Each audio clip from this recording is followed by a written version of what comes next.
Konami can't seem to get tribute summoning right. It's not uncommon to see high level monsters, even from the main deck, on the board in any given Yu-Gi-Oh match. However, in almost every single case of a high level monster being placed onto the field, it's not through tribute summoning, it's through special summoning, whether or not it's its own effect like Blue Eye's alternative White Dragon, or maybe through a card like Soul Charge or Monster Reborn, or any other archetypal revival. There's pretty much no time when actual tribute monsters are being tribute summoned to the field. And one of the reasons that I think Konami has not made this correct is because the two cases where there has been a really good tribute summoning deck in the past 5 years, Konami has actually overcompensated just to make up for how bad tribute summoning is just inherently, especially when compared to all the different extra deck summonings. So in the case of Monarchs and True Dracos, both of which we'll talk about in this video, I want to talk about and discuss how Konami overcompensated for these bad mechanics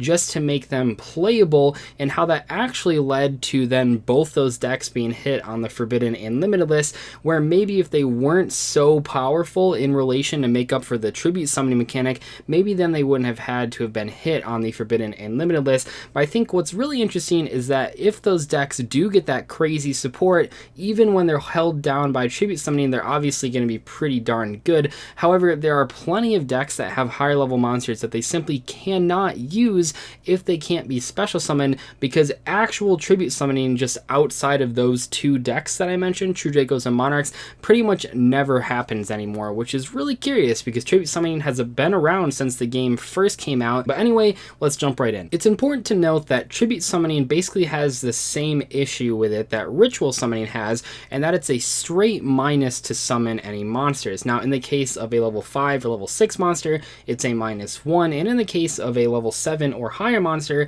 it's actually a -2, and that's a big deal in modern Yu-Gi-Oh! So one of the first challenges with any tribute summoning strategy is that Konami somehow has to design cards that offset that minus in card economy.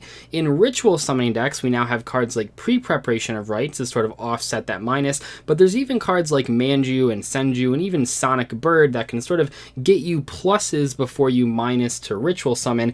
In the case of tribute summoning, and just historically speaking, some of the ways that people have gotten around this is by using cards like Treeborn Frog that come back each turn, but in the last 5 years, cards like Treeborn Frog really haven't made a huge competitive impact, so we have to look elsewhere where Konami is making this up. If we look at Monarchs, which very recently were one of the best decks, if not the best deck, even though they were very inconsistent, one of the ways that Konami made that deck a lot more playable was through a variety of effects that were huge swings in card economy. I think Pantheism is one of the craziest draw spells in all of Yu-Gi-Oh! It not only gets you draws, it not only puts Monarch spells and traps in the graveyard for prime Monarch fodder, but it also gets you a free search. That is just ridiculous, and the reason that that card was allowed to be at 3 and not just completely dominate the metagame is because tribute summoning, even with a crazy card like Pantheism, and don't get me wrong, I played Monarchs when they were at full power, it was pretty crazy, but even with Pantheism, the deck wasn't the best deck for that entire format,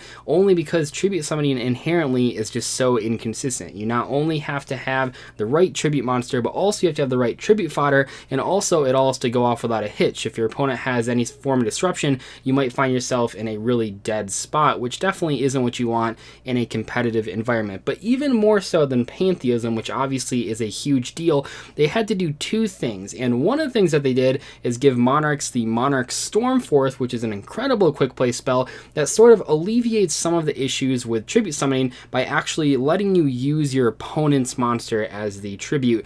That's really powerful, and while that did make a huge impact, I think more importantly what they did is make the actual level 8 Monarch cards have huge effects. I mean, Erebus and Ether are some of the most ridiculous cards if you can actually pull them off. Shuffling cards back, summoning other monsters, loading the graveyard with Pantheism and Prime, that's a huge deal, and that does sort of alleviate the issue with many of the level 7 and level 8 tribute monsters, which is something that Konami was obviously trying to do. do. On the other hand, you have the true Dracos, and obviously Masterpiece is a big deal, but I'm more interested in talking about true Dracos right now, because Masterpiece is just a ridiculous card in general, and I think it'll sort of offset the discussion if we focus so much. I don't have to tell you guys that Masterpiece is a really great card, but what is the card design from the actual true Draco spells, traps, and monsters? Well, what's really cool about the true Draco cards is that you can tribute your back row to summon them, which is really powerful. It does make it so you don't have to always draw the right monster. It makes it so you don't have to use 2 normal summons. However, even in the case of the true Draco spells, they do give you that extra normal summon so you can tribute multiple monsters at the same time. And then when those cards are tributed or sent to the graveyard by any means, like Dragonic Diagram, they get to pop cards on your opponent's side of the board. And then while you have those true Draco monsters on the field, if your opponent activates card effects, you get free searches, free pluses. That's really good. But look how many different pieces have to come together. They have to basically change how tribute summoning works to actually make true Dracos playable. They have to let you tribute back row, which is not really what Konami intended when they first created the tribute summoning mechanic. And then the back row that they're tributing has to destroy cards, and then the cards you're summoning have to get pluses every single turn as well. And even with all of that, true Dracos are not much better than just a standard rogue strategy, which is pretty crazy, because if you compare those to Monarchs, they are better off in some ways. They're a lot more consistent, I would say, because there's so much more draw power now. We have cards like Card of Demise and Pot of Desires as well, which Monarchs didn't have access to when they were at full power. But even with all of that stuff, true Dracos are not the best deck, because a lot of the times they just won't have a monster card, or they won't have the right spells and traps that they want to tribute. Very similar to when Monarchs would open all high-level Monarchs and no tribute fodder, or all spells and traps and no Monarchs. Very different from most of the modern decks that we now know that can pretty much draw any combination of cards in their deck, and they'll have a playable hand because they don't have to worry about tributing monsters. But the real question is there a way to make balanced and decently playable tribute support cards that aren't overpowered? And I think the answer is yes, although it takes a little bit of thinking, because one card that I think that is really cool is Tribute Burial. This card came out a little bit after Monarchs were in their full force, but I like this card a lot. I think it gives you a decent restriction for the decks that it's supposed to go in. You can't special summon for the rest of the turn. I think that's fine. I think if it shut off special summoning for the entire turn, it would be bad, but you can still special summon before you activate this card, and then it sort of alleviates the issue of actually tributing cards on the board by banishing cards in the graveyard, and I think that's really cool. I think Tribute Burial is nice card design, and I think more cards like this, maybe not on the power level of Monarch Stormforth, which actually is not only a piece of removal but also a way to get tribute monsters on board. Maybe that's a little too powerful, but Tribute Burial, I think that's pretty fair. But another way that you can take it, I'd really like to see an entire deck of this. If they created it, I would be super happy. But Beast King Barbaros and other cards like it, like Fusler Dragon, those cards are really cool, and I think if they made a whole archetype like that, it would see some play. So what I mean by that is Beast King Barbaros, you can either tribute it as a level 8 monster, or you can normal summon it with 1900 attack points, or you can tribute 3 monsters and then blow up all of your opponent's cards.